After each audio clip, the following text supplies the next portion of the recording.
AI, artificial intelligence. The new powerful artificial intelligence tool ChatGPT. Artificial intelligence artificial intelligent एक computer program है, एक technology, जिस technology को सबसे पहले तस्वुर पेश करने वाले इसका एलन ट्यूरिंग के नाम से जाने जाते हैं। ये एलन ट्यूरिंग एक रियाजीदान थे, ब्रिटिश रियाजीदान थे।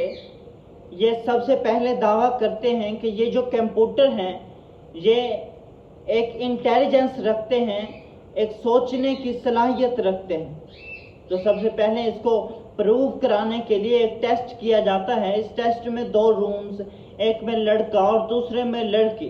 अब कंप्यूटर को स्मार्टली रिप्लाई करना था कि कौन से रूम में लड़की और कौन से रूम में लड़का। तो अगर ये कंप्यूटर रिप्लाई कर पाता है तो यकीनन ये खुद से सोच सकता है। इसी तरह 1950 की बात है कि जब ये टेस्ट किया जाने लगा। अब इसके ठीक 6 साल बाद डार्टमाउथ एक यूनिवर्सिटी या कॉलेज कह लीजिए कि इस कॉलेज में आर्टिफिशियल इंटेलिजेंट का जो नाम है, जो वर्ड है, ये मुतारिफ कराया जाता है। ज़रा इमेजिन कीजिए कि 1956 में इसका जो लफ्ज़ है ये मुतारिफ कराया जा रहा है किसी कॉलेज में। तो आज 2023 2023 में कितनी एडवांस हो चुकी होगी ये आर्टिफिशियल इंटेलिजेंस इतनी एडवांस हो चुकी है कि ये हमें जॉबलेस कर सकती है, ये हमारे एजुकेशन सिस्टम को बदल सकती है, ये हमारे army welfare system, political system, businesses, economic, मईशत और मार्केटिंग के रूल्स को बदल सकती है। तो आइए देखते हैं इंसानी इंटेलिजेंस और आर्टिफिशियल इंटेलिजेंस का कंपैरिजन करते हैं। इंसानों में जब कोई मीडिया की फील्ड से रिलेटेड कोई फोटोग्राफर, कोई वीडियोग्राफर, कोई वीडियो एडिटर जब कोई प्रोजेक्ट बनाते तो उनमें घंटों का वक्त लगाना पड़ता था। घंटों का वक्त लगाते और कोई वीडियो एडिटिंग या वीडियो जो मेकर हैं वीडियो बना पाते थे। तो ये जो एआई है ये मिनटों और सेकंड्स में ये काम कर सकती है।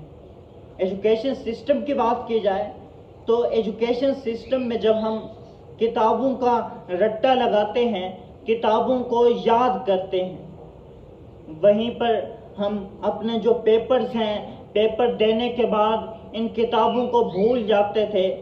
तो आज एआई इतनी एडवांस हो चुकी है कि ये किताबों का सारा डाटा प्रोवाइड करेगी, ये एआई मुहैया करेगी। पॉलिटिकल सिस्टम की बात की जाए तो पॉलिटिकल सिस्टम में जब हम कोई भी लीडर करप्शन को रोकना चाहता या फिर किसी को ब्लैकमेल करना होता तो ये सब करने के लिए उसे साल लगते थे। साल की मेहनत के बाद न जाने क्या रिजल्ट आता, किसी को कुछ मालूम नहीं। मगर एआई ये सारे काम किसी करप्शन को रोकने या फिर किसी को ब्लैकमेल करने के लिए थोड़े वक्त लेगी और ये सारा काम कंप्लीट करेगी। यकीनन एआई इज़ वेरी डेंजरस। तो हमारे लिए या तो ये खतरा है। आज ये कहने को मिलता है कि बहुत बड़ा डेंजर है। ये जो ओपन एआई के जो सीईओ या जो भी इनको बनाने वाले, क्रिएट करने वाले, वो खुद भी ये कहते नजर आते हैं। तो क्या ये इंसानों पर रूल करेगा एआई? आर्टिफिशियल इंटेलिजेंस पूरी दुनिया को कंट्रोल करेगा? एब्सोल्युटली नॉट, कतई नहीं। क्योंकि किसी न्यू टेक्नोलॉजी का ये बिल्कुल मतलब नहीं होता कि वो कंट्रोल करने लगे अपने ही क्रिएटर को, यानी इंसान ही बनाता है तो इंसानों को कैसे कंट्रोल करने लगे। ज़रा एग्जाम्पल से इस चीज़ को समझते हैं कि जैसे पहले माजी में हम सफ़र करने के लिए बैलगाड़ी का इस्तेमाल करते थे, तो जो टेक्नोलॉजी में इजाफा होता चला गया तो ये मोटर बाइक, कार्स, बसेस और एरोप्लेन्स आ गए।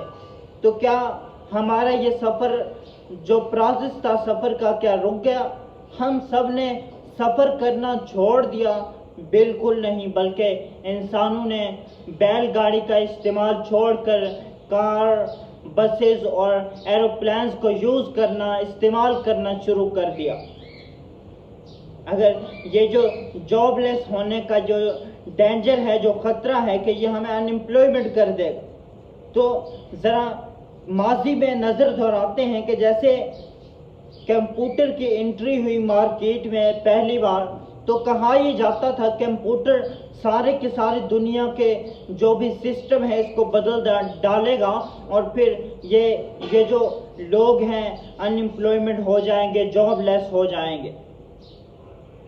اور اگر پریکٹیکلی اس کو سرچ کیا جائے تو آج پوری دنیا میں یہ جو میڈیا کی فیلڈ ہے، کمپیوٹر کی فیلڈ ہے، سب سے زیادہ جابز پرووائڈ کرتی ہے۔ یعنی اے آئی کو، آرٹیفیشل انٹیلیجنس کو ہم ہماری فیلڈ میں استعمال کر کے اس کے ڈینجر سے، اس کے خطرے سے بچ سکتے ہیں۔